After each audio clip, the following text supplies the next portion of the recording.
Story by Mary Downing Hahn, narrated by Madeline Lambert. 1. Although I didn't realize it, my troubles began when we moved to Portman Street, and I became a student in the Pierce Academy for Girls, the finest school in the town of Mount Pleasant, according to my father. I was shy, maybe even a little timid, and I had no idea how to make friends. In my town, there were 3 girls my age living in my neighborhood, and I didn't remember making friends with them. We lived on the same street, and we were friends. It was as simple as that. But no girls lived on my new street, so when I walked into class on a sunny September day, I didn't know anyone.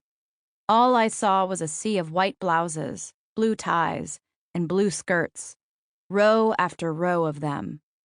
I was too nervous to notice the faces, just the uniforms. Miss Harrison introduced me. "Girls, it's my pleasure to introduce Annie Brown, new to our school from Fairfield Academy in Mount Holly. Please make her feel welcome in true Pierce fashion." I didn't smile for fear no one would smile back. With my head down, I took my seat, folded my hands on my desktop, and stared at the stack of books Miss Harrison gave me. World Geography, the biggest and thickest, was on the bottom. Weighing it down were 5 more books.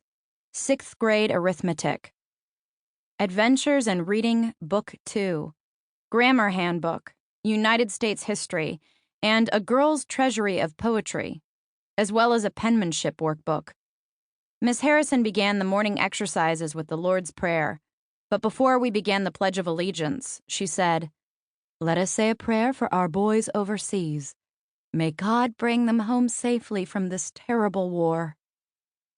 We bowed our heads and I prayed especially hard for Uncle Paul, Mother's brother who was in France fighting the Germans. The newspapers were full of dreadful stories of trenches and poison gas and bombs and battles. I worried every day about my uncle.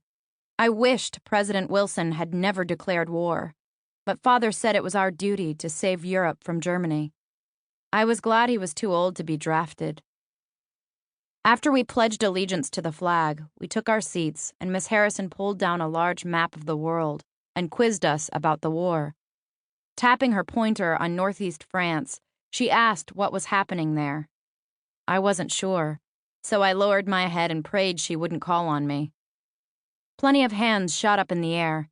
Miss Harrison looked around the room and said, "Rosie O'Malley, stand up and tell us what you know." A red-haired girl in the back row got to her feet. She had so many freckles you could hardly see her skin. She grinned at the girl who sat beside her. "That's the Argonne Forest," she told Miss Harrison. "We're fighting a big battle there against the dirty, rotten Huns." Miss Harrison frowned. "Correct on location, Rosie, but I've told you before not to use slang. In this class, we speak formal English. Please repeat your answer using appropriate terminology." Rosie shrugged. "All right. We're fighting the dirty Germans in the Argonne Forest, and I hope we kill every one of them." A low giggle spread through the room, and Miss Harrison frowned again. "Just answer, Rosie, without the adjective and your opinions." Rosie's face turned as red as her hair. "We're fighting the Germans in the Argonne Forest, but we all know they're dirty Huns. That's what everybody calls them. Huns, Krauts, Fritz, swine. Why can't we say what they are?" "You may use crude language when you are not in school, Rosie, but in this room you will speak formally. Please see me after school." Rolling up the map with a snap, Miss Harrison told us to open our arithmetic books. Instead of giggles, I heard soft moans. Whether it was sympathy for Rosie or dread of arithmetic, I couldn't tell. Maybe both.